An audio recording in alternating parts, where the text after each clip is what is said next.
Let's look at costs of a warehouse.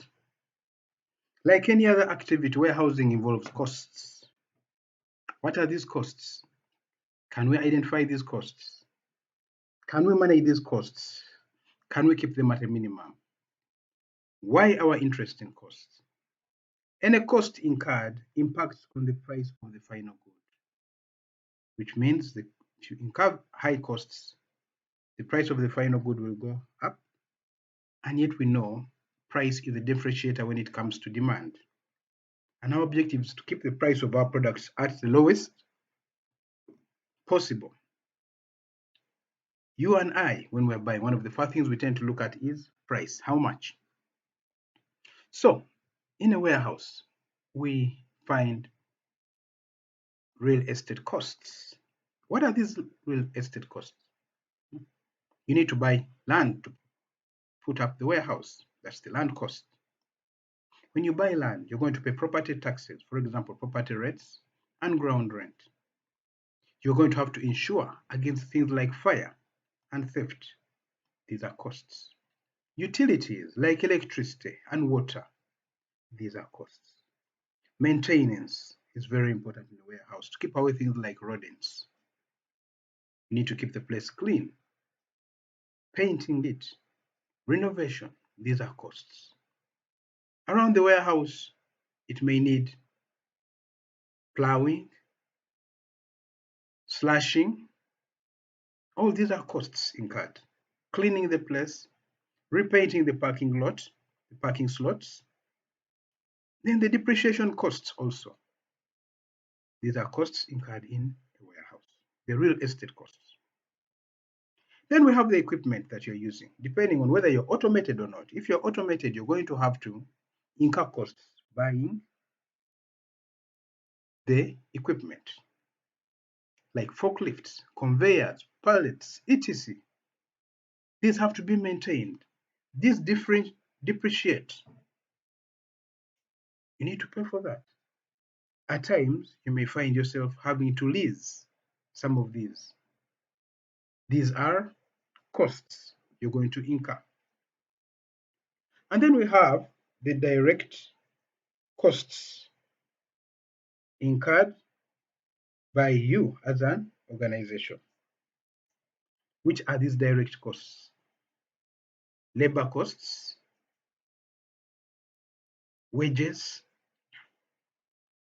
overtime when workers come on for overtime, compensation in case of maybe health issues and safety issues, extra benefits, pension when they are leaving work after retirement. There may be accidents. That's why health and safety is very important at the warehouse. In case there's disability long term, you find you're going to have to pay this for the rest of the person's life. So you cannot run away from some of these costs. The best you can do is maybe insure the health of the workers. Administrative costs. We face these every day. What are these administrative costs? The salaries, office maintenance, the janitors, the supplies, the computers, the telephones. All these we're using them every day. And these are costs. Remember, some of these are fixed costs, some of these are variable costs. And then there are those hidden costs that you can never quantify at times. Which are those hidden costs at times? When you're underutilizing your machines, when you have damages, goods are damaged when they are being packed or offloaded, a bag of cement it's cut on the side, cement starts spilling out, if it's sugar or salt, anything. Pests inside these rodents, rats eating on these things, legal expenses. You have a lawyer that you keep paying every maybe month. Insurance issues. At times you're looking at maybe travel, security installations, intellectual property costs when you're moving. So we need to know the cost swinger in a warehouse if we're going to manage a warehouse well. Which brings us to different types of warehouses. What are the different types of warehouses? Warehouses vary from general warehouses to refrigerated to bonded. General warehouses are the common warehouses. They are the general warehouses that we know every day, that we use every day, that manufacturers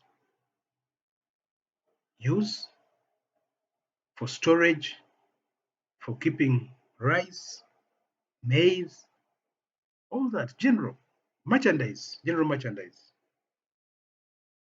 Then we have the cold chains I talked about the other day. These are the refrigerated ones.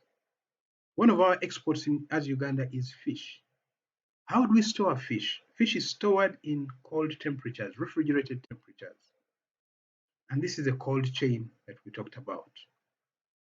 Or else it is going to go bad.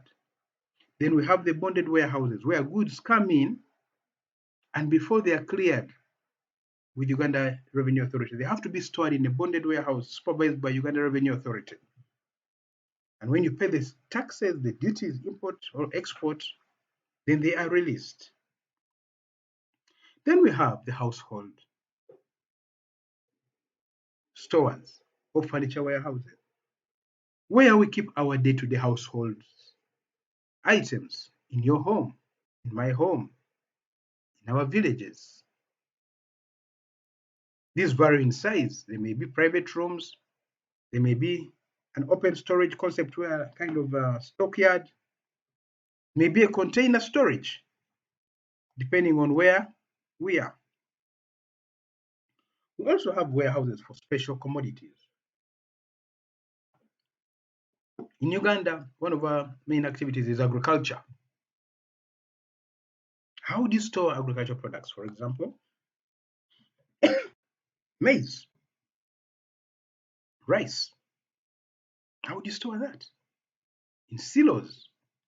A silo is a kind of storage facility to keep it in a certain temperature so it doesn't go bad. And then we have bulk storage warehouses for liquids. A good example here is the storage facilities we have in Jinja for fuel, the bulk tankers for fuel. The government, where the government reserves are supposed to be for fuel in Jinja. I think it's supposed to store almost 1 million liters of fuel.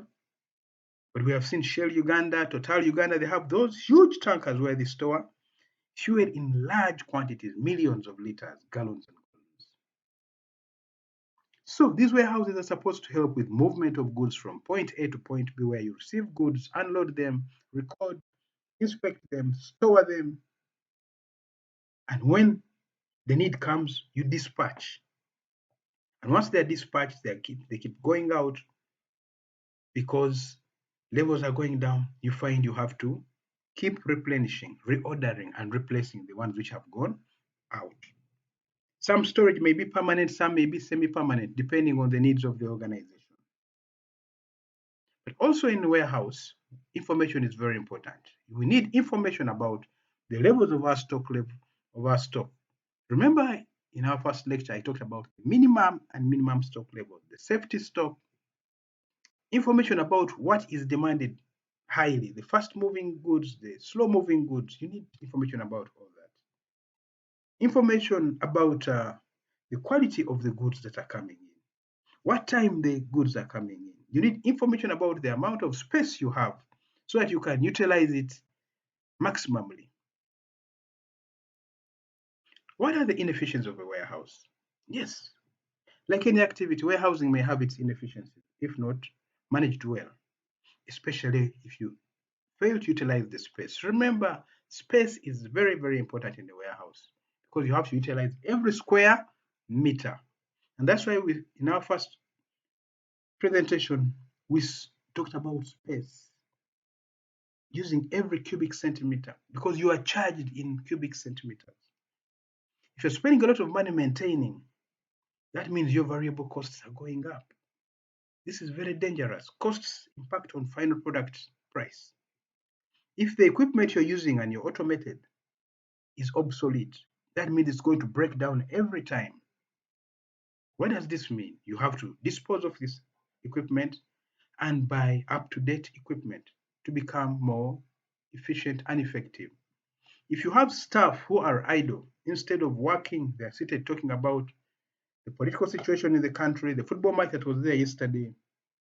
Instead of being productive, they are not productive, and yet you are paying them. Very dangerous for a warehouse. If you have too much handling, leads to double handling. Double handling is a cost. The lesser the handling of items in this warehouse, the better. If you have very obsolete information management systems, today warehouses' performance is determined by having the best information management systems. Warehouse management systems are running warehouses today to identify where stock is, to calculate inventory levels. If you have obsolete machines, you're in trouble. Also, if you have poor receiving and ship docking conditions, how are goods received in your organization? Where is the inbound area? Where is the outbound? What are the conditions of the place? Are they raised, whereby a truck can park very well and things move out of the truck onto the bay? Do you have a mezzanine floor? We shall look at all this as we progress in this semester. So, finally, these are the key activities in a warehouse. Storage, picking and packing, we're going to talk about that. Goods coming in, goods going out. Value-added activities. But as you'll observe, the biggest activity in the warehouse is storage here. The most important activity. Then goods coming in and out is this another important activity. Then packing is also another important activity. And then we shall have value-added activities that we're going to talk about in our later lectures as we progress on. Thank you very much. Have a nice day.